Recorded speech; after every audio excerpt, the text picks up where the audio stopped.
Welcome to the VMware Multi-Cloud Podcast. My name is Eric Nilsson, and with me I have my co-host David Jasso. David, how are you doing today? I'm doing great. Welcome to another show. Today we're going to be talking about the multi-cloud runtime with Emad Benjamin. Emad Benjamin's in the studio with us. He's the chief technologist out of the Cto Office. Emad, how are you doing today? Good. Doing great.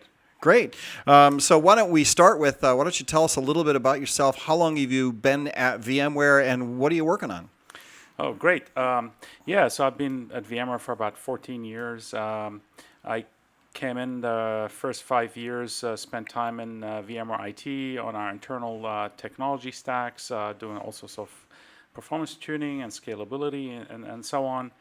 And then the next 8 years, I spent time exclusively with our customers, working both with our customers and engineering, extending the features of the product and capabilities of the product, but also learning a lot about, what environments and what application platforms look like with our customer base. And, that gave me quite a bit of insight. And then finally, about a year ago, I decided to join the Office of the CTO and incubate some of the ideas that have been kind of brewing in the back of my head to try and productize them and see if we could actually close the gap for some of these issues that we've noticed with, customer application platforms. Cool. Hey, Emad, I know you guys recently did a white paper around, I think you're calling it the hybrid cloud runtime, but I think it's also multi-cloud in nature, and looking at also very deeply around what application platforms need to look like in this world. Maybe you can talk a little bit about what that was all about and kind of why you guys even did it. Yeah. So actually, every few years I'll find the time to write a book, and so depending on travel time and airplane time, usually I'll write books during long haul flights. And I was writing a third book on just the cloud native and what's going on with cloud native and so on. And I realized I wasn't going to finish it. So then the next step was, okay, well, can we take some of that content and actually just create a paper around it? And so the first 3 chapters of that book is really in that paper. And the motivation behind the paper was multifold. I'll go into some of them. The first thing was what we learned in those 8 years engaging with our customers. What we found was that 50% of our customer base were struggling with maintaining their SLAs and SLOs. So, they were trying everything, but they were still missing, whether it was a response time or availability or anything like that, they were just missing it. And the other piece of information was that they had something like 2x to 3x more hardware provision than what's actually needed by the application. So those things, two things together, kind of bothered me a little bit, and so I started to think about this a little bit more, and I realized that whether you're deploying on private cloud or public cloud or multiple private clouds or multiple public clouds, what you really want to appreciate is the nature of your application platform. Like, how does it scale? What are the security policies that it needs? How do you lifecycle manage it? How can you update it without, an outage or taking a scheduled downtime and things like that? All the way from whether it's microservices, traditional monolithic applications, talking to in-memory databases that can scale out, and you could kind of do rolling updates on them, all the way to traditional relational databases that you can't really do rolling updates on easily. So then we took a step back and we thought, okay, well, the missing link here is a common runtime, where it gives you a common observability across these 2 application platforms, the private cloud side and the public cloud side. And so the first name we came up with was the multi-cloud runtime, which is a common connecting fabric between the left side of the brain and the right side of the brain. And in this common connecting fabric, we want to do things like common observability. Like, I don't want to have to go to the private cloud team and say, hey, which monitoring tools are you using? We're doing a root cause analysis. And I go to the public cloud team and say, give me your monitoring tools, and the 2 monitoring tools or the stacks don't talk to each other, and we're constantly chasing, bad information.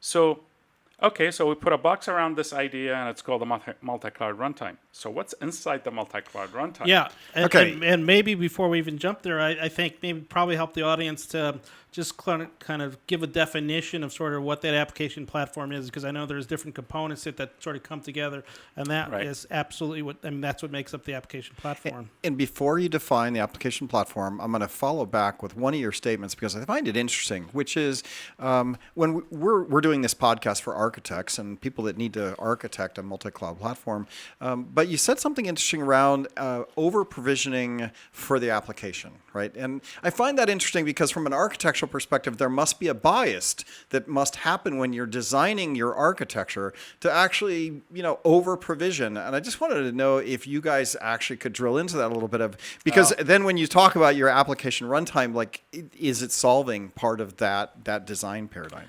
Yeah, so I'm pretty passionate about this specific topic because it's an industry phenomena. Developers are continuing to over-provision because, quite simply, they don't have enough time to do the due diligence of capacity planning and understanding really how to scale the functionality. Because for the most part, developers are cranking out business logic, and it's probably somebody else's job to kind of look at scalability and how to, increase the scale and things like that. But if I look at, and the reason why that's happening is because, some companies and some groups were pretty successful at saying, if you code it, you own it, you run it all the way through and a full life cycle. And I would say 80% of companies don't do that today. Interesting. Right? And if I certainly look at my own career as a purist software engineer, I've worked on DoD 2167A. I've worked on really, hardcore military standards of like programming and so on, things like that. And all I wanted to do was write code, right? And it was somebody else's problem to see how it scales. But when I joined VMware, I was kind of hired to fix some scalability issues. And VMware being, the company that made infrastructure into a ubiquitous runtime, I quickly learned that actually infrastructure is really interesting because if you have a situation where your code doesn't run really well, you could do certain things around it to make it run better. And to me, that was really, really interesting as a software engineer, where I got to learn a lot more about operations, infrastructure, cloud computing, and so on. And I'm hoping other software engineers kind of listening in will buy into that and learn more about how their code scales. Yeah, on that topic, and coming back to the issue of sort of the app platform, what it is, you point out some interesting things in the paper around, how the job of optimizing the application gets split up between different teams. But maybe you can hit on the components and then how everybody deals with that. Yeah. And maybe that will give us an idea of what the definition is as well. So basically, I mean, I like to split it into three components. Basically, you have the business logic code. You have the source code. The source code needs to run inside an application runtime. So if it's a Java code, it runs inside a Java virtual machine. If it's Go routines and the Go runtime, and so on. And then the third piece of that is the compute space that it needs to run on, right? Whether it's inside a Docker container or if it's in a VM and so on. So those three pieces, if we look today in the industry, the first two pieces are still owned by developers. So developers will actually write some code, will package it inside a runtime, and ship the runtime to the platforms team or the operations team. The platform team and the operations team will get the runtime and will make an assumption about the compute space that it needs, right? Almost kind of blindly trusting what has been handed to them. And this is where the gap begins. And this is where kind of the problem unfolds in our industry. And I've been spending quite a bit of time trying to focus on how to close that gap.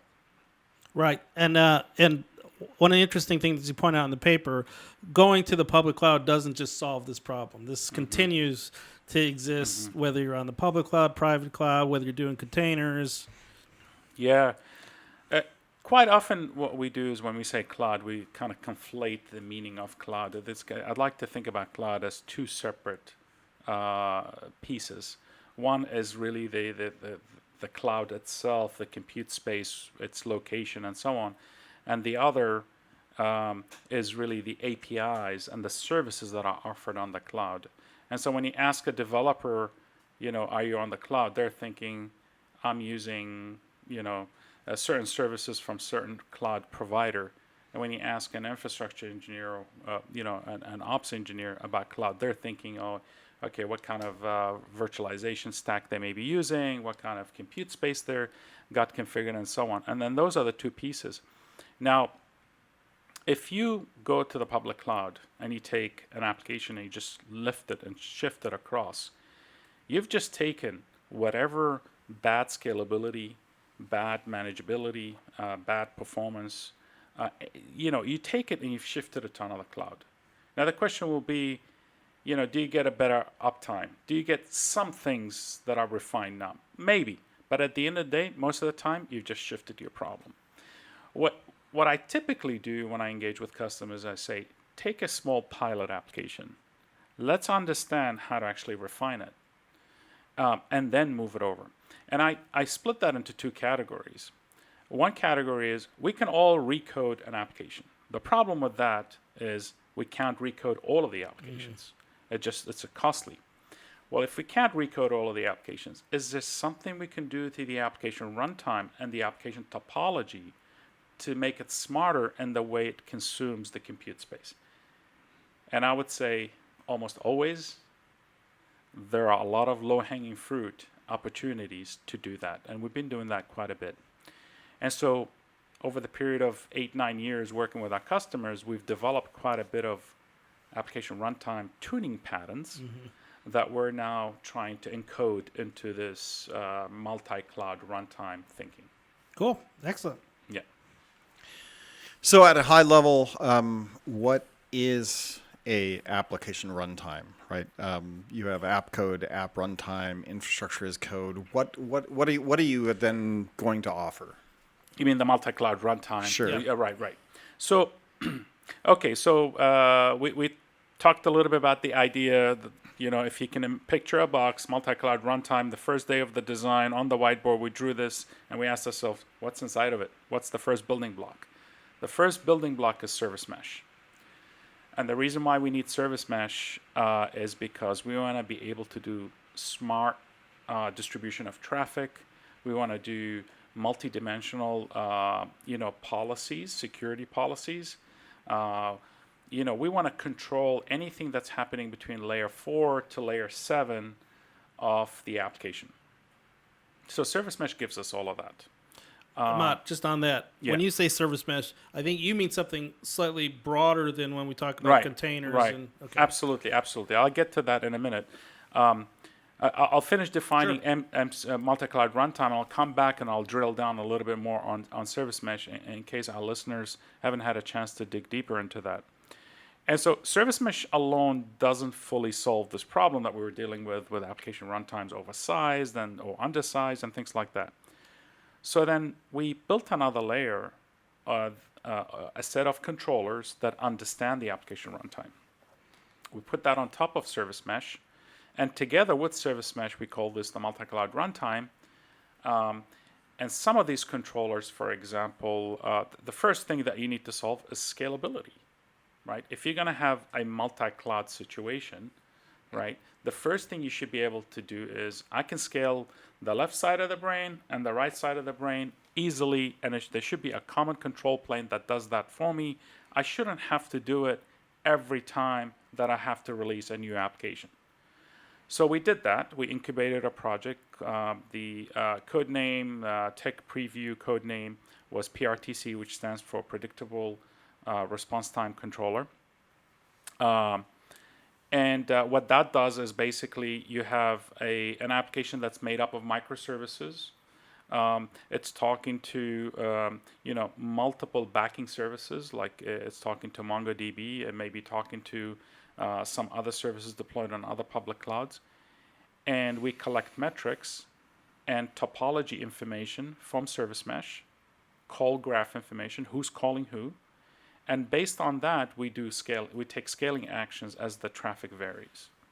and we maintain a predictable response time as defined by the user. So the user may say, look, my 3 services in this application need to complete a transaction in 3 seconds all the time, anytime, regardless of transactional volume. You handle the scaling and send me the bill at the end of the month. I don't care. I don't want to have to send my SREs racing around trying to figure out scalability. So we do all of that. So we incubated that, and that will be currently it's tech preview as part of the NSX-SM or NSX Service Mesh product. And obviously we can't talk about definitive timelines, but it's being merged into that code, the product code base. So are we good on MCR now and on multi-cloud runtime? Yeah, I think so. Yeah. And then and just to clarify some things, so there's work going on in your team. You guys, the way I think about this, I don't know if people are familiar with the concept of skunkworks, but you guys are building out stuff that then eventually then flows into the products, right? Yeah. So so we are a small kind of ideas and incubation team. What we do is we've guided all of our incubation based on the pain points that we saw with our customers. So we have these use cases at the back of our mind, and we worked with our engineering units to kind of sell them on the idea and get a buy-in. And once we got a buy-in, then we went and built it. And so in the last 6 months or so, we've been busy coding, and we've finished the first version of it. It's going well. They like it. And now we're going to go on and build other controllers. So cool. I only talked about PRTC, but there's the compensator, there's the dedupe controller, and so on. And when we get a chance, we'll double click on those at some time. And that's interesting. And I just want to come back to the CTO office. That is the role of the CTO office. Some CTO offices at different companies have different roles. I mean, at Sun Microsystems there was labs, right? But really, if you look at VMware and how we structure kind of advanced development, it comes out of the CTO office. So even though we mentioned skunkworks, I would actually say that the role of the CTO office is to take a look at these more complicated problems and things that customers are experiencing, and then start developing technologies that solve these issues, and then roll them back into products and release them as what do we call our pre-release labs? I want to call flings, where we do some of these things come out as flings and so forth. And some of them may not end up being flings, but I think you touch on an interesting point in terms of innovation that happens in the Valley. Almost always it happens by just pure research, incubation, and the customer interaction is the last mile. Or flipping that process on its head with our group, where we have a team that spent a significant amount of time with customer engineers. We've seen all of the use cases they struggle with, and then we're building products around that. And so our kind of feedback point to our engineering units is all of that customer interaction and use cases. In this specific case, if you read the recent blog that we released on the Cto blog site, we talk about this 3-pronged approach to bridging this gap. And so the 3 prongs are: first, you need a new persona, which is the application platform architect persona. Second, you need a mechanism that kind of, different organizations would use, an SLO mechanism as kind of a language to exchange and agree upon what the metrics of performance should be. And then a runtime that can execute those SLOs and measure them. And so what we're doing is defining use cases around all these 3 prongs and just driving them across all of our BUs. Yeah, and to some degree, this makes sense because if you look at the maturity of VMs, right, it's a fairly mature concept, right? Cloud offers VMs, and really where the added value comes and the research and building applications is getting closer to the developer, getting closer to continuous integration, building the necessary pieces to allow this to seamlessly happen. We made virtualization seamless, right? We made SDDC, right, software-defined data center, fairly seamless, right? But when you then try to bridge that gap, you actually have to then start building the seamless connections back into the engineering orgs who are building the apps. This is why we use the word runtime. Okay, VMware is the cloud runtime company. I mean, we take fairly complex infrastructure. 20 years ago, to build up kind of a cloud was really a complex undertaking, right? We kept on building abstractions upon abstractions. We built a cloud runtime, vSphere, it's a solid product, right? And we hit all that complexity to the point where you don't need to deal with it anymore, right? And we're yet again moving up the stack, with our service mesh products, and on top of that, putting the concept of the multi-cloud runtime and things like that to make it easier for developers to deploy an application and forget about it. And this goes on to the developer persona as well, with the Tanzu project and things like that, about being able to manage Kubernetes clusters and make it a lot easier, yet again, to hide the complexity of Kubernetes so you can focus on the thing that matters the most, which is the application logic, the business logic. Cool. Right. This shows, to a large degree about architecture, and I know you hit on service mesh, and then we talked about controllers riding on top of that. But I remember looking back at the paper that there's some core capabilities that sort of sit within that service mesh, right? I mean, that really enable those controllers to actually do the things that they do. Maybe you can talk a bit about what some of those fundamental capabilities are. Yeah, so we keep talking about service mesh. Maybe I should define what service mesh is first. And service mesh obviously was popularized by Linkerd. There's just kind of two projects, Linkerd and Istio.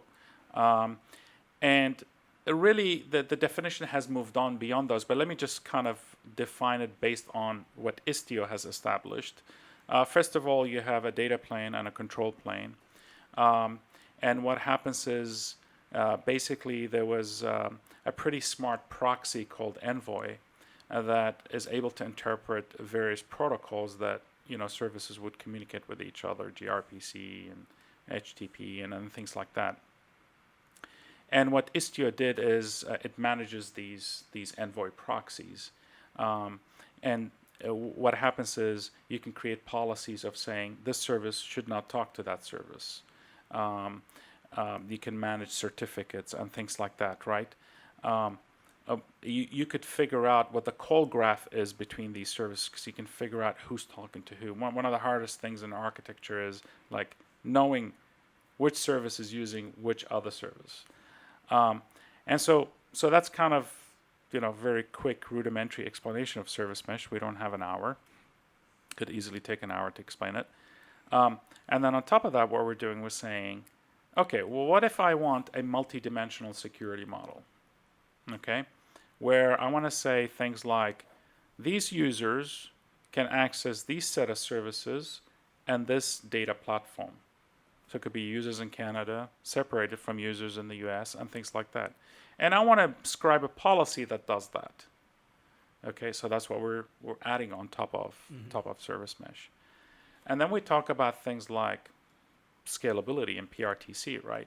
How do I do multi-cloud scaling where it's not just Kubernetes Docker container scaling, but scaling of a VM, scaling of a MongoDB database that happens to be living on EC2? How do we do that? So PRTC does that.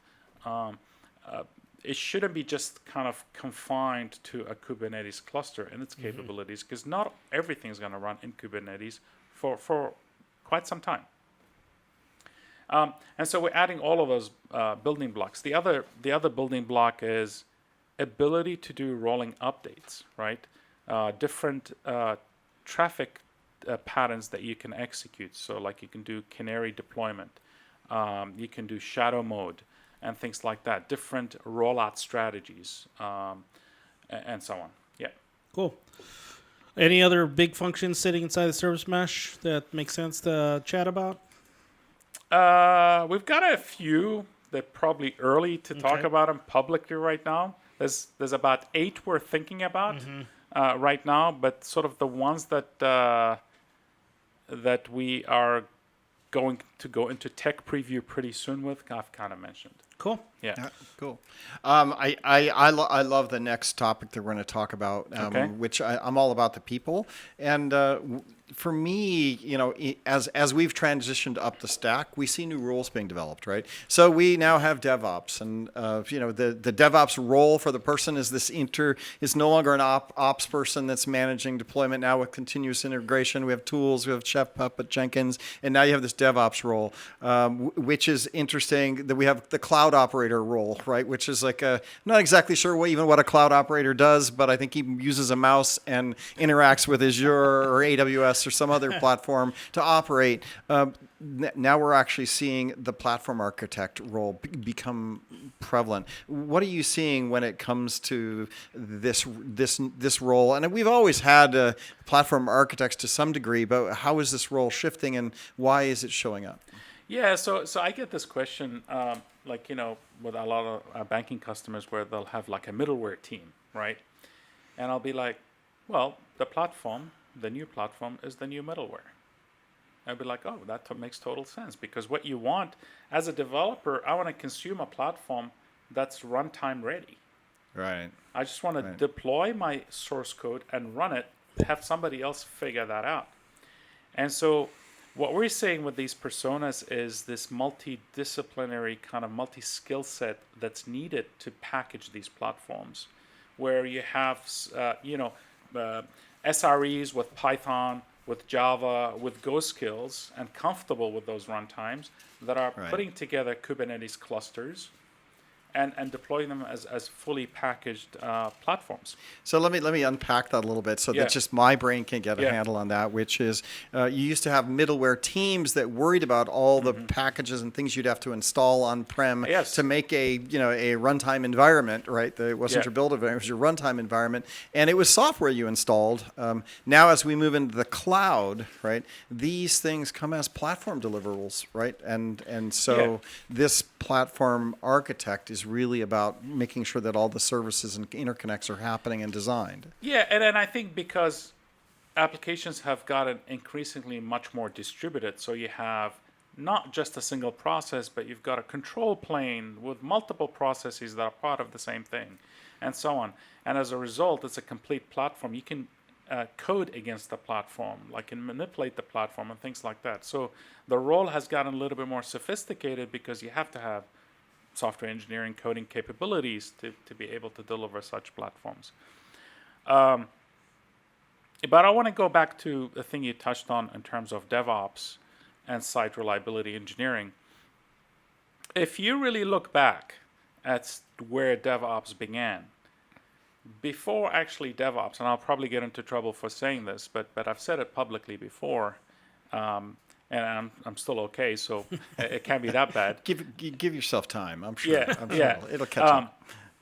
But somewhere in the early 2000s, when Google was rolling out their search engine, internally the search engine was really, really complex to maintain. You needed software engineers to maintain it. And so they had this notion of the site reliability engineer. Let's hire software engineers, entice them to work in operations, but we want software engineers to be able to look at a problem and say, I'm not going to do this, this repeated 10 steps manually every time. I'm going to actually code something around it and so on. And that's where the site reliability engineering concept came from. It was all about reliability and automation. Right. What happened somewhere around 2009 and so on, the DevOps term was coined. And at the time, you had lots of, I want to say, kind of CI/CD vendors with a lot of their products come into the DevOps movement and make it all about CI/CD.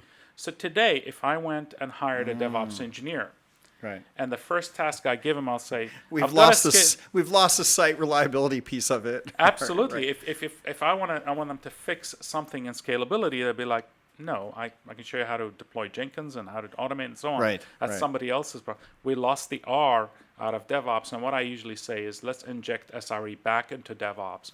And certainly, if you look at the service mesh thinking, the app platform architect persona that's discussed in the Cto application platforms paper, we talk about the reintroduction of the application platform architect as someone that's capable of handling application runtimes, handling the R, reliability, scalability, and the cloud side of it. And the work that you guys are doing, I think, really is almost like their tool set, if you will, right? Because That's right. it's automating a lot of things that Yeah. in another world they'd have to do manually. Yeah, so let's talk about this other controller we're talking about. We talk about automating an SRE's life.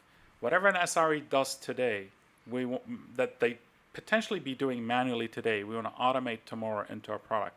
So one of the controllers we are thinking about is called the compensator. So typically SREs will deal with something broken in the system. They'll figure out how to fix it, and maybe 100 lines of script to fix this thing. Hopefully it's kind of an error that's well defined and well known. And the next time this error happens, they'll run the script again and it's fine, right? What we want to do is give the SRE a plugin framework to say, define the error, define the remediation action, and we will call it for you because we're going to be looking for that error. And we're going to measure how the script runs, what objects it touches, and things like that. And over a period of 6 months' time, if you're a customer SRE, you've got 100 scripts that you've already built into this dictionary set that you can call your own customized platform. We certainly have this notion of customizing the multi-cloud runtime.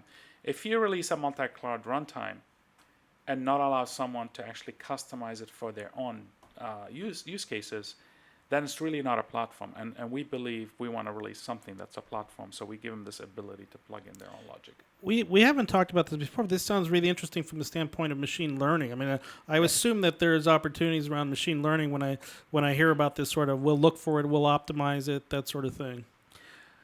Yes. So I'm not sure how much of this we could talk about, but remember, what we're going to be measuring these scripts.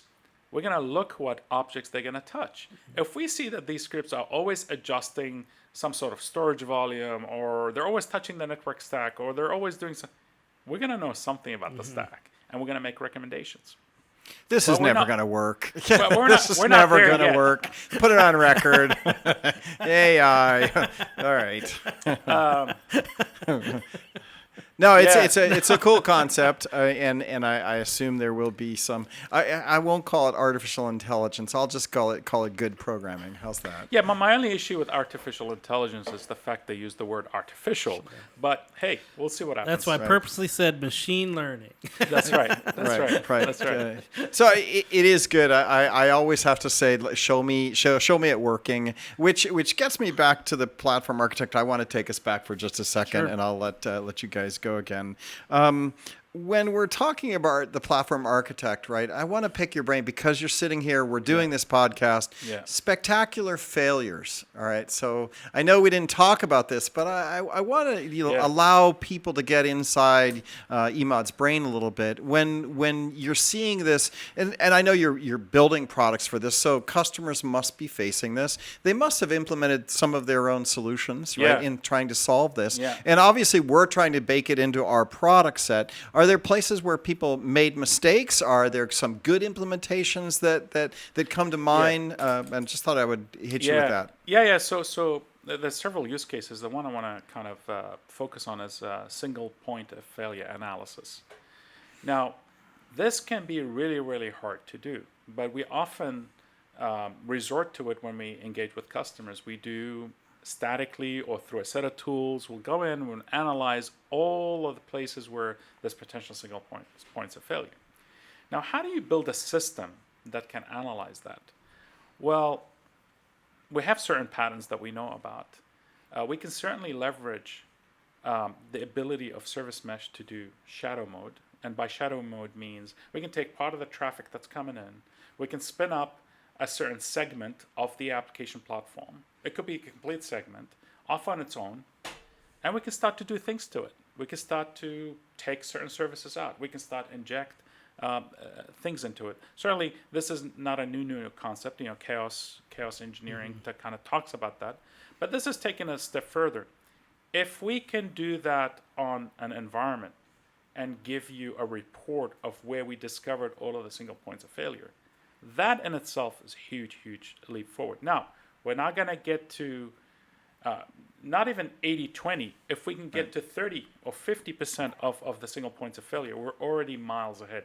Now, if I was kind of leading a team of SREs, running a trading platform or something like that, I dedicate a job function to analyzing single points of failure all the time. All the time. It's a Interesting. constant Right. thing. You have a Right. new release, kick off. So you're seeing this as a weakness when it comes to architects that are addressing it. It's just analyzing the single points of failure and actually paying attention to that. Back to your SRE point. And understanding what those points of failure are. There could be a multitude of things, and you really need to kind of stay ahead of being able to test and test and test. All right, I'll interject my favorite failure story that's going on right now and get your opinion of it. Tesla has on their automobiles, they collect a lot of data, and they're always they're one of the innovators when it comes to nobody actually looked at the SSDs they're putting on the cars and calculated how many read and writes they were going to do before they die, because as we all know, memory chips are not like hard drives where they just keep running until the actuator burns out or whatever. These things actually have a number of read and writes before they just don't work any longer. And Tesla's been collecting so much data that all the Model S's now are coming in with dead SSDs embedded on the cars, right? And they can't get the data out. And in fact, they're seeing failure because the read-write devices were actually one of these places that they didn't really architect. Now, I mean, this doesn't really apply but it is interesting. It is very interesting because I think Tesla is dealing with mass scale.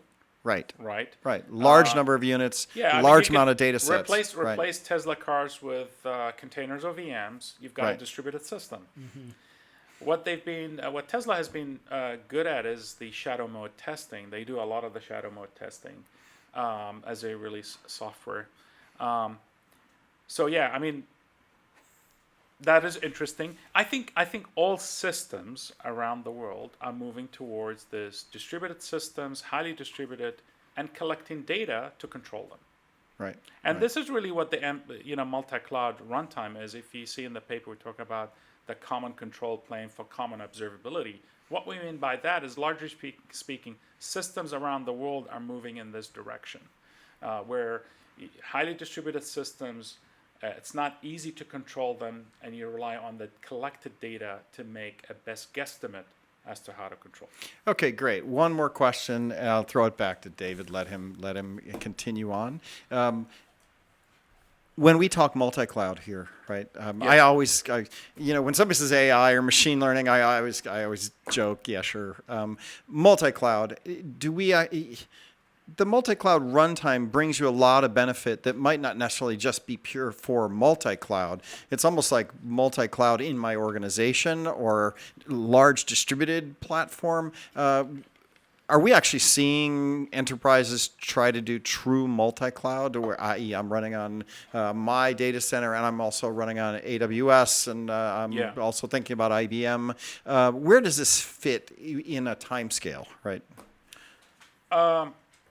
I think in terms of the industry, I believe, and what I've seen from various customers is they're in a multi-cloud architecture already. It's happened. Okay. But whether it's the most refined architecture or not, that's to be debated. Certainly, what I'm seeing is there's no common connecting fabric or common runtime that's being used. There's attempts at that.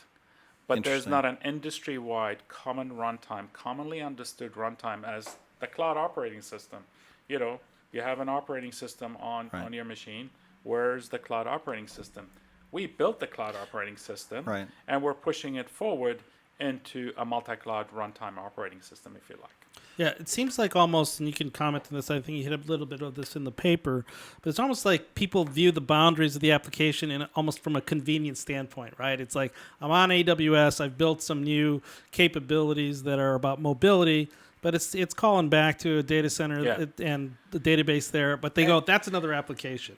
Yeah. So and that can happen on the private cloud or public cloud. In the paper, I talk about the root extraction factor. What that means is basically, you think you're going to be able to migrate an application.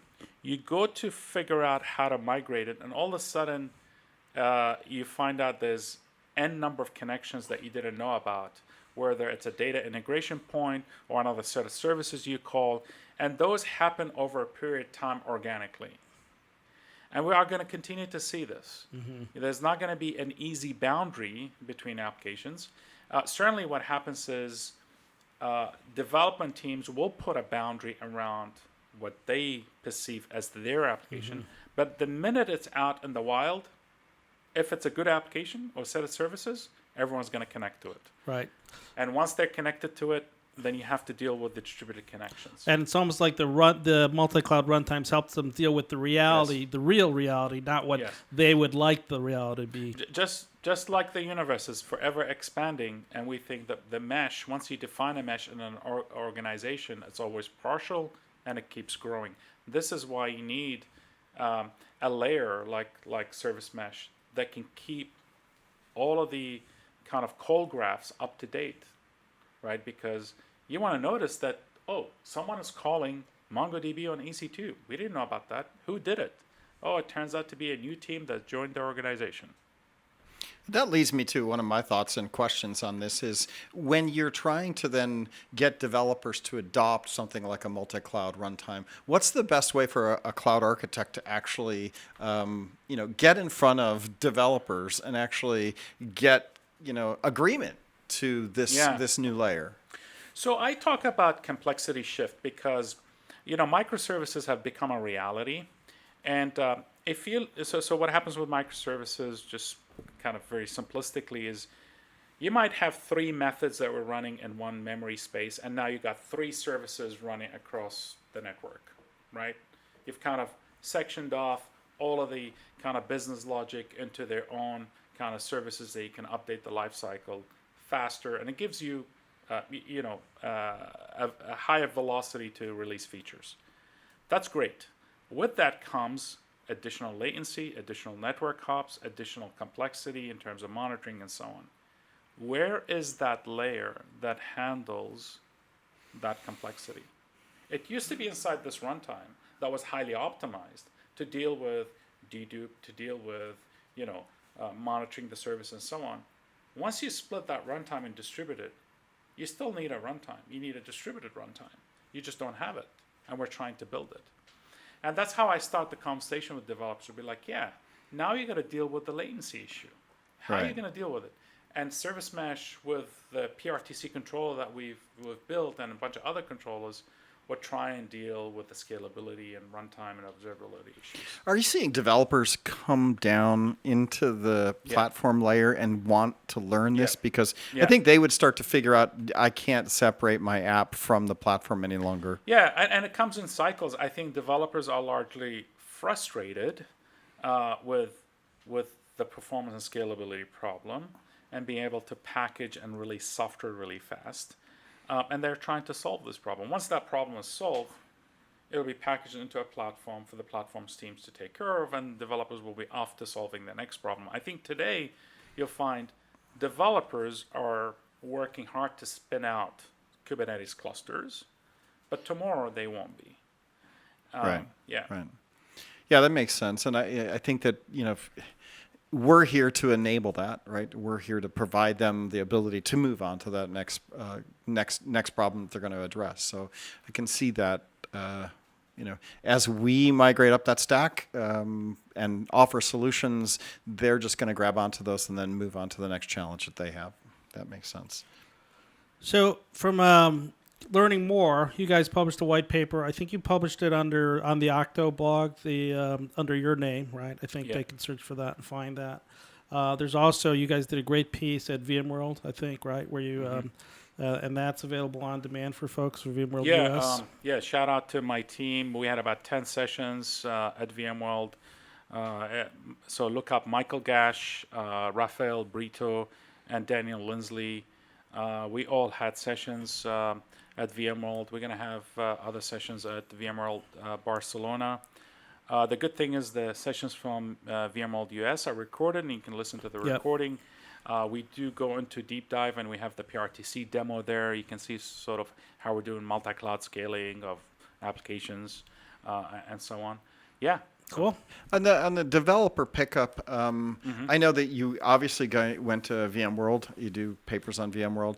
Do you end up at any of the cloud or developer conferences to talk on these topics? That's right. I'm part of the No Fluff Just Stuff developer circuit. They have the UberConf, which happens around July in Westminster, Denver, and also ArcConf in Florida around December. And ArcConf is all kind of application architects and developers. And last year I did a session there, microservices, what a service mesh. And this year I'm doing a microservices, what a service mesh, the SQL returns. Nice. I'll just drop off to a funny story. Every year I run the VMware code program at VMware, and so we're always picking topics. We got maybe 200 papers submitted, and we have like 50 slots. So, and I chose the one that's service mesh. The topic sounded really awesome, cool. Put it in there. I was thinking, that's going to be super packed, right? And I go, and I remember going to that session at VMworld last year, and there were like 6 people in it, right? And I was like, oh gosh, I thought that would be the coolest thing to pay attention to, right? I think that's now growing, right? I think that everybody's starting to understand that, right? Absolutely.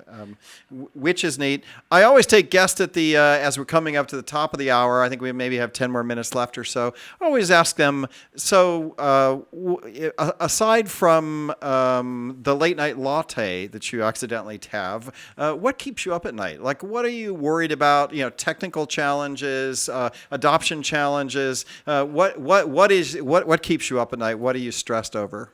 That's a good one. I'm not sure if I should really tell you. I know. That's why I throw it out at the end. We never tell the guests we're going to ask it. I've been really, and we've known each other for quite some time. When there's a scalability issue, I get cold pretty quickly, right? I typically try and hide myself. But that keeps us up all night, doesn't it? Don't we worry about application failure, right? And just being called in at 2:00 in the morning with, or even Tesla's problem where we design something and then something hits us out of the blue that nobody thought of. What occupies me these days is trying to make sense of the cloud native movement and kind of guiding that movement towards the use cases that need to be solved, right? And I think Kubernetes certainly has done its part. I think we need to quickly move beyond just Kubernetes and build layers on top of Kubernetes. Kubernetes is a huge enabler, but it's not where we're going to stop. Yeah, and I'm going to stop you there because I'm smiling going and this is the problem with the stack coming up into the middleware is that when things go down, right, it's no longer the middleware team's responsibility at 2 in the morning, right? Mm-hmm. There is, as we take on more footprint up the stack, there is more risk that we do get that call at 2:00 in the morning. Ideally, and so we have to care about this. Well, absolutely. But I think ideally we should get to a point where a failure does not wake us up in the middle of the night. And these are the architectures that keep me up at night in terms of thinking, how can we build products around this specific area? Like when I go, and I've had so many different tuning engagements, I'm always thinking about how can you productize that? Because it's kind of tough because you apply a lot of kind of learned knowledge. And in specific cases, you apply that. In other cases, you don't. But we see certain patterns that we could actually productize around. With the cloud native movement, if we do a good job of it in terms of moving up the stack, so by we, I mean as an industry, then we shouldn't have to worry about failure anymore because there should be resiliency encoded into every service deployment. We should get to a point where failures happen, but they're not catastrophic. Absolutely. And you have time to adjust to them and so forth. Absolutely. That's a great answer, though, by the way. I think that's one of the best answers I've heard in a long time. Which really? Is like, good. The application failing and them calling me in the middle of the night going, hey, we get on a plane and fly somewhere, right? Yeah. All right, and then to be fair, what excites you about your job and what you're doing at VMware? What are your favorite things? What's really exciting, again, shout out to the team that we've built, Daniel Lindsley, Michael Gash, and Rafael Brito. What we've done is we've simulated kind of a customer group. Somebody with a huge SRE background, someone with a Kubernetes and Go background, somebody with additional SRE and kind of Python background and applications background. Put them together, try and build these ideas. What's really exciting is I'll come up with an idea, we'll kick it off with my team, and then they race way ahead of me in terms of implementing it and really being excited about building these new layers on top of our products. I think that keeps me really, really excited. I want to say, and I've been to quite a few VMworlds, and without bias, disclaimer, I do work for VMware. This VMworld was really, really exciting. I'm going to remember it for a long time for the various acquisitions we've done, getting seriously back into the application space. It's really, really exciting times. It is funny because last year and the year before and the year before that, every one I go like, wow, this one was the best I've ever been to. Yes. Most exciting. We just keep grabbing new technology. We're offering new things for people to learn. It's getting bigger and just and every year it seems like we acquire Carbon Black, Bitnami, other pieces to the cloud story, doing deals with all the big cloud vendors. It just continues to roll and protect our ecosystem investment in our practitioners and our architects who spend a lot of time learning our stories. So absolutely. It's amazing how far we've come just in the last few years in terms of the expansion of scope and sort of the building out of the portfolio.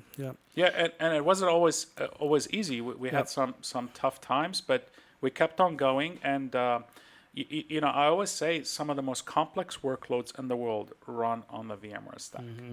And because of that, it gives us an opportunity to deliver products that solve real use cases. Cool. All right, and to get the very core of Emad himself, any book recommendations? Book recommendations. Could be anything. Could be anything. We'll let you off the hook on that one. I'll kill some time. We are going to. Any of the SRE books right now are good. I think that's great. That's great advice, right? Any of the SRE books. SRE, the lost art of DevOps. That's right. Fantastic. All right, we have David Gesso, Director of Cloud Marketing. David, as always, fun to do a podcast. Emad Benjamin, Chief Technologist out of the Cto Office. It's always great to have you. I'm sure we're going to have you again. Can't wait to see you in VMworld Europe and other places throughout the circuit. And I await your next book/blog article that hits the press. Until then, thanks a lot for being here, guys. Bye-bye, everyone. Thank you. Thank you, Eric. Fun.